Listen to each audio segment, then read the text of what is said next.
What's up, guys? Welcome to the channel. I'm here to talk to you guys about the different tools that we use to leash up our dogs and to train our dogs. Um, there's a lot of controversy in the dog industry about leash pressure and what devices you should use, what's abuse, what's not abuse, right? There are a lot of people who are spreading misinformation, and I truly believe, as a balanced trainer, like, every tool isn't for every dog. You shouldn't generalize training. You should assess the behavior of the dog and then formulate a plan based on what you're dealing with that specific dog, because fear aggression can look different with a Cocker Spaniel than it would with a Doberman, or it would look different from a Chihuahua from an Aussie, right? So the first one I'm going to talk about is the prong collar. So here's the prong collar. This showed up around like the 1940s. They called it the mother's jaws.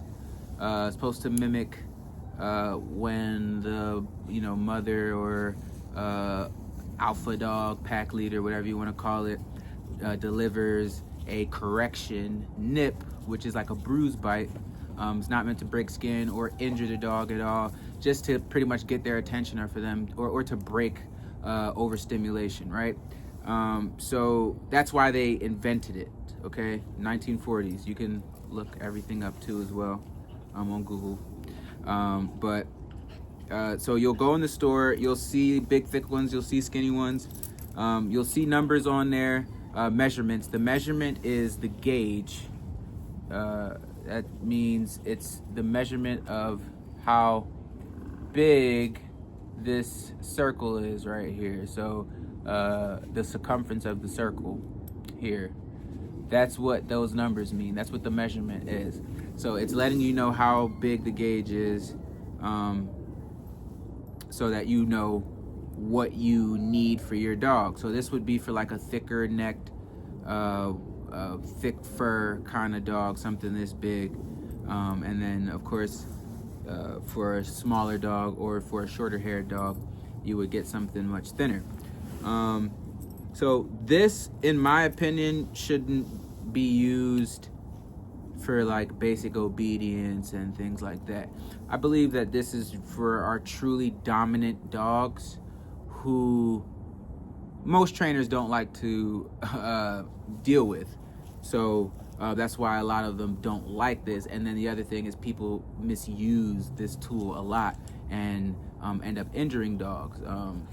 And they say, oh, this is it crushes their windpipe. That's what everyone says, or it cuts their circulation. This actually, not one prong collar on the planet Earth is designed to choke out a dog. So no matter how much you tug on that prong collar, it will never choke the dog out, okay? You may compress it up against enough to where they may, choke a little bit, but it's more so banging up against their windpipe is what's gonna really injure them. But you can injure them just as easily with this as you can with this, okay? So it's all about how you use the tool. This is really, if you're not taught on how to do the leash pop correctly or how to use this tool, you shouldn't use it, okay? So let's talk about the slip lead. So the slip lead and the harness are probably the two oldest devices that we have on the planet that helped us secure our dogs throughout history, right? So this was meant for keeping them around, close to us, putting them on long leads, putting them in the ground, tying them up to posts and things like that. So we've always had a slip lead or a leash, right? And then the harness was designed for them to pull you. So there are trainers out there that will recommend you put your dog on a harness. If you don't want your dog to pull, I don't recommend training them on a harness. Now, can you lure a dog into a heel or lure a dog into staying with you, right? You can. There is not one way to train a dog. There is no one way to train a dog. There's no two dogs alike. So why would there be only one way to train a dog? But if your dog is a habitual puller, meaning like very reactive and doesn't really take the treats outside, doesn't have toys, doesn't really want toys outside, and just has a lot of drive, putting them on a harness will only encourage them to pull you. That's why they put this on sled dogs. So if you want to go for a bike ride and want your dog to pull you, or you want to, have your dog pull you while you're on a skateboard or something, definitely get them this. Little puppies and things like that, you don't want to put things around their neck too young. You can definitely most certainly get a puppy a harness, and if you plan on getting them training, or if you're a trainer, you can help them with leash walking later on, right? If you're super worried about the condition of their throat. But the slip lead, before you go to this, I always recommend starting with this, and this one's a little bit elastic. This one has a little bit of elasticity in it, and this one's a little bit more stern, and it's shorter, okay? And the devices here, you have better leather, so you can spend money. This one's about $30. This one I think was like $9, and I got 6 of them in a pack on Amazon. But the slip lead, I believe, is, as a parent at home or a dog trainer, I believe that you should start off with this. They have them at all different lengths. When you're teaching recall, when you're teaching anything, when you're having, luring, it helps the dog stay focused. This is a good tool to help you practice the leash pop. That is a technique. It's not just like something that you just do. A lot of people do a lot of this motion here with the slip lead, and that's just not how you use it. This is going to choke your dog out. Unlike the prong here, this will choke your dog out, and this is why a lot of people don't like them, because dogs have died because their owners, the dog is pulling, and the owner is pulling the opposite direction and not realizing that it's cutting off the dog's circulation, okay? So it's designed for a pop, okay? So when I put it on my wrist, right, okay, and the dog goes in the opposite direction, I don't pull, okay? I'm not gonna do this, because they have opposition reflex, which a lot of people are hip to now. And when I pull this way, the dog automatically body is just gonna go this way, whether they love you or not, right? So as the dog goes this way, okay, I stop, and bam, it goes like this, right? This leash pop, that once you feel that the first time, that's about the hardest you want to do your leash pop. Because the dog's gonna get to the end, he's gonna stop, he's gonna look at you, and then you can guide him back to where you are and then continue the lure, right? And then once you get that, so let's say we go this way, bam, that's the pop that he gets, that's the pop that I wanna get. You see, my hand doesn't do much moving over here. Okay, if I yank, and that's what we're seeing online, right? The leash pop is just for, it's all in the wrist, guys. If I can make it harder, and only my hand moves a little bit. This is what we're seeing online, and this is what's hurting our dogs, okay? So you gauge it as the dog goes out. If he goes out hard, bam, that's what he gets, okay? Bam, that's what he gets. It's the same, okay? It's just supposed to get our dog's attention. It's not supposed to harm the dog. So again, all about how you use the tool. Also, if you have one of these on an aggressive dog, that's why when I have a truly dominant aggressive dog, we muzzle them. I put one of these on them, and I also put one of these on them, because God forbid they get out the muzzle, or as we're putting the muzzle on and they lock on or latch on to somebody, the only way you're going to get a dog to latch off is to cut the circulation. So you can then easily do this and protect yourself by doing that. And yeah, that's another thing too. Like, when you have a dog fight, people have these harnesses on, and your dog latches on. They put bite dogs in harnesses for a reason, okay? It encourages the dog to go forward. So you're trying to stop your dog from latching on to somebody. They're saying stick a finger up its butt. That's disgusting. Like, do not, I don't know what human obsession is with butts, but do not for any reason stick your finger in a dog's ass. It's not, it may work, if the fight isn't as intense, or it may have worked in the past, and that's why people are telling people to do it, but it's not the logical thing to do. You have to cut the air supply of the dog, or they will not let go. Okay, a true dog that's biting and dominant and aggressive is going to lock on to that thing, and he's going to keep going until that thing stops moving. Okay, that's the instinct. So wheelbarrow method and all that stuff like that. Yeah, if a dog is timid and doesn't really want to bite, but gets back into a corner to a situation where he does bite, and he's really not trying to latch on, but he's trying to bite and be mean to let that person know not to mess with him, those things may work. But in a true dog fight, which most people have not actually seen, right? None of those things are going to work. Got to cut the air supply, and then they'll let go.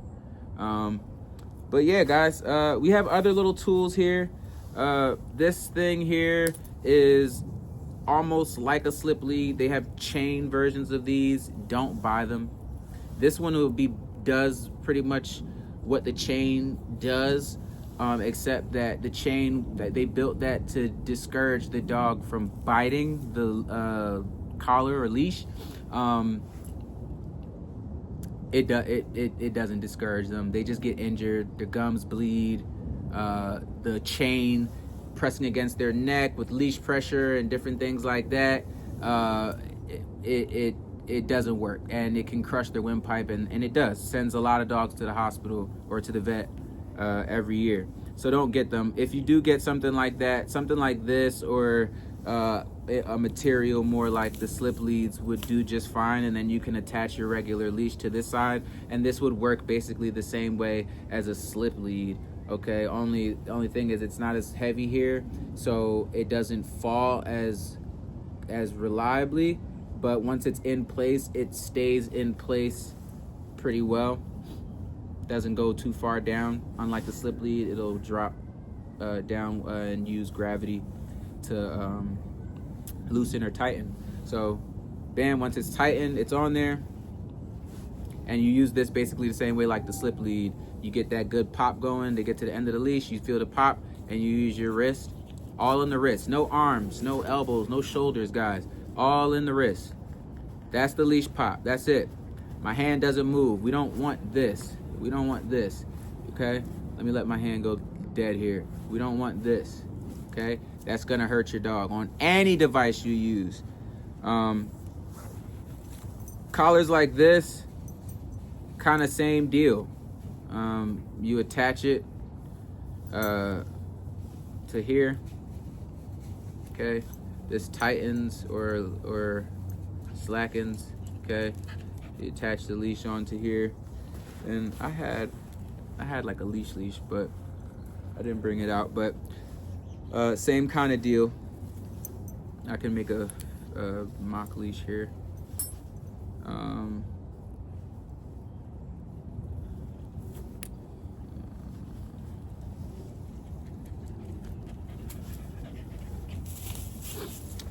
Give me a second, guys. I'm making a little leash. Hi, Dream. You joining the channel? What's up? Good boy. So make a little leash here. Good boy. We're not going for a walk. So it goes on the dog. This will be your leash attached to it. Dog goes on the other end, guys. Bam, he pops. Same kind of deal. So same technique, different tool gets you different results, guys. If you're a dog trainer, or if you're a pet concierge, pet care company, whatever the case may be, learn all the tools. Don't just say, oh, I hate this tool, I'm never going to use it. Learn about everything. Learn about the entire industry. Learn about all dogs. Stay the student, and it won't steer you wrong, guys, especially if you're a dog trainer. Like, it's really like a practice, you know, especially when you're more of the dog trainers that specifically deal with like aggression and rehabilitation, trauma, all that good stuff like that, right? We tend to deal with the worst of them, and when we show our side of the work, we tend to get demonized, right?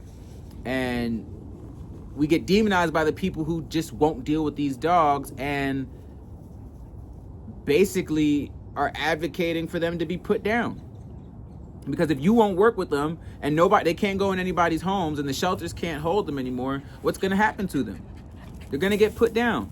So if we love these animals truly like we say we do, let's always stay in a learning a position of learning and come together and let's help these dogs, man. Like, there are so many tools that people create, but then you have trainers who, you know, get a big following on Instagram, social media, whatever the case may be, and they put down tools that one parent may have been the tool that their dog necessarily needed, but now that you're trying to train them and bribe them on another tool or another system, it's not working. So you have to, and also get out there and work with all dogs. Like, take on challenges. Now, don't bite off more than you can chew. If you know for a fact that you're going to have a problem handling a 150-pound Cane Corso that wants to kill you, don't do it. And professionally, it's more responsible to say, like, that's not for me, or let me tag team another trainer that I know, love, and respect, than to go try it or to put down other trainers who attempt or take on those types of clients. But yeah, guys, if you guys have any questions, comment down below. Like and subscribe, please. And welcome to the channel again, guys. Canine Campus out.